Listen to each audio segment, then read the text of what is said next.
y'all gonna get this meeting rated. I know that now.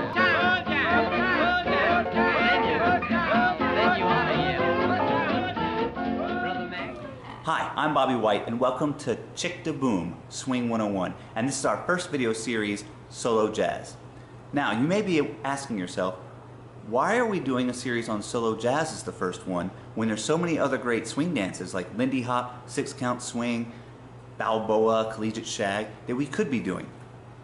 Well, first off, solo jazz helps you build body awareness. And body awareness is the most important tool a dancer has. By awareness, I mean the awareness of what your limbs are doing where, the awareness of your space and how you're using it, and your awareness of timing and music.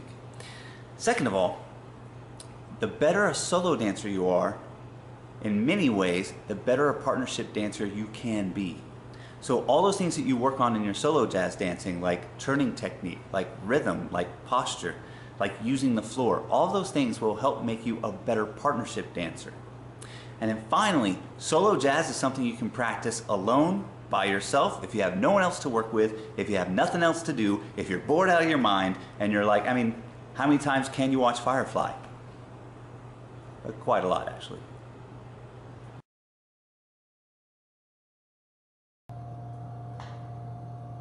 So let's talk about jazz dance philosophy, because that's actually one of the most important things we can talk about right here at the beginning. So you don't want to necessarily dance just like me, or just like any other jazz dancer. Kind of the point of jazz dance is that you dance like yourself.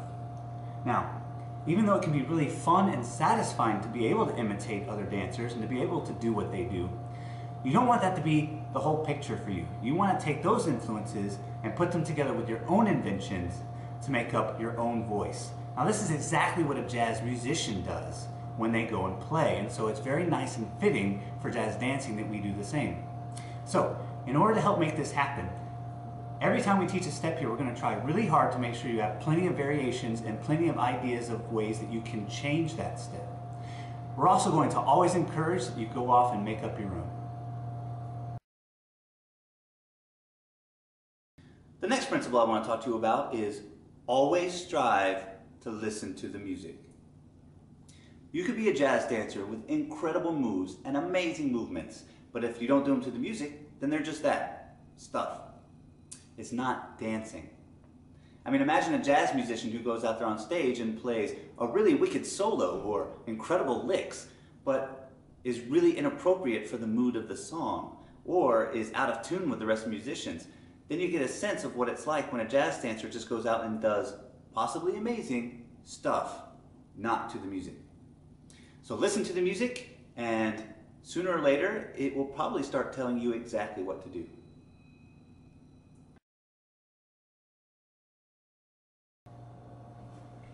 The final principle I want to talk to you about today is this. Incredible jazz dancers tend to have two things in common. First off, great technique. Second off, lots of personality. And I think this is a great goal for you to have as you start your long and illustrious career as a solo jazz dancer. You cannot have a long and illustrious career as a solo jazz dancer. I beg you, get out. Now, what this means is that, first off, I recommend that you work really hard on mastering the basic techniques of solo jazz dance, of dancing in general.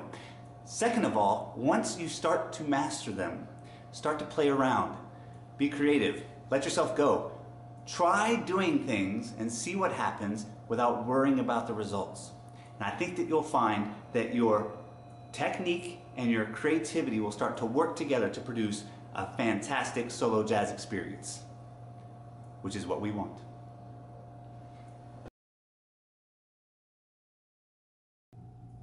One last thing I want to mention. Solo jazz dance, like all swing dances, is a street dance. Now, that doesn't mean that it grew up with one of those really adorable newsboy caps and tattered clothes and knows how to use a switchblade, although it probably does. What that means is that there's a lot of different ways to do this dance. There's a lot of different ways to think about this dance. There's a lot of different ways to teach this dance. There's a lot of different terms that we use that vaguely mean the same thing but sometimes different, and in different ways kind of to describe all of this stuff. So what we try really hard to do is to give you a good, healthy foundation in a lot of the principles involved in swing dancing and solo jazz dance.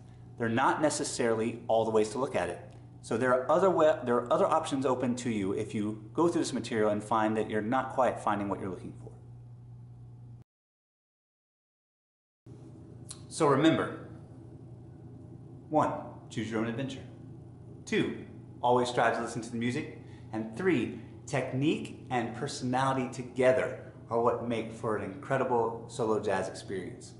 Now, before we go on to learning moves and movements, I have a little homework assignment for you guys. Without watching any other solo jazz dancing, so no YouTube, no looking outside of your window at passing by solo jazz dancers, without any of that, I want you to go into a room and shut the door. You'll need a little bit of space, probably like 5 feet by 5 feet is fine.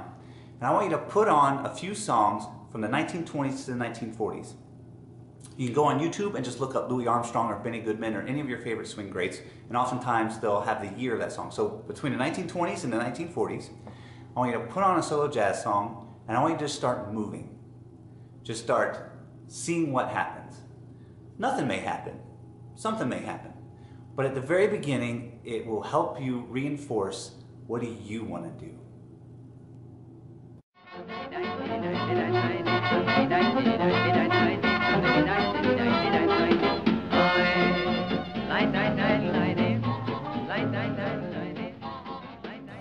I want to try a Muppet fall.